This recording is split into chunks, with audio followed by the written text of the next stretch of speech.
মধ্যপ্রাচ্যে নতুন করে বড় ধরনের সামরিক সংঘর্ষের আশঙ্কা ক্রমেই বাড়ছে। ইসরায়েলকে সহায়তা দিলে যুক্তরাষ্ট্রের বিরুদ্ধে সামরিক প্রতিক্রিয়া আসবে, এমন হুঁশিয়ারির পর এবার ইরান সরাসরি প্রস্তুতি নিচ্ছে মার্কিন ঘাঁটিগুলোতে হামলার জন্য। দ্য নিউ ইয়র্ক টাইমসের এক প্রতিবেদনে জানানো হয়েছে, ইরান ইতোমধ্যে বিভিন্ন ক্ষেপণাস্ত্র ও সামরিক সরঞ্জাম প্রস্তুত রেখেছে।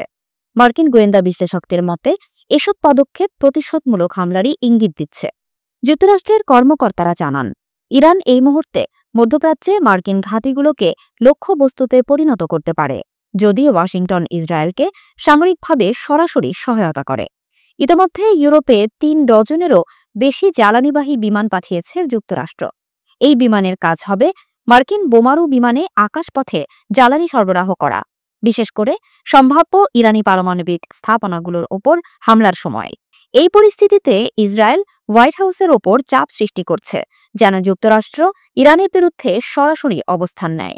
ফলে মার্কিন প্রশাসনের ভেতরেই এখন ভয় বাড়ছে, এই সংঘাত হয়তো নিয়ন্ত্রণের বাইরে চলে যেতে পারে। বিশেষজ্ঞরা সতর্ক করে বলছেন, যদি যুক্তরাষ্ট্র ইরানের ফোর্ডো পারমাণবিক কেন্দ্রে হামলা চালায়, তাহলে হুতি মিলিশিয়া লোহিত সাগরের বাণিজ্যিক জাহাজগুলোকে লক্ষ্য করে পাল্টা হামলা চালাতে পারে। একই সঙ্গে ইরাক ও সিরিয়ার ইরানপন্থী মিলিশিয়াদের মধ্যেও উত্তেজনা বাড়ছে।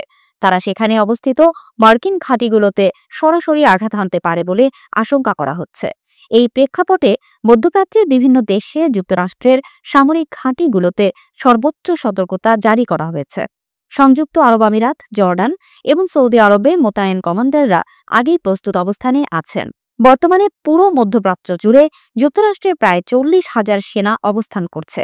বিশ্লেষকরা বলছেন, ইরান যদি সত্যিই সরাসরি হামলায় নামে, তাহলে এটি হবে যুক্তরাষ্ট্রের জন্য মধ্যপ্রাচ্যে এক নতুন যুদ্ধের সূচনা।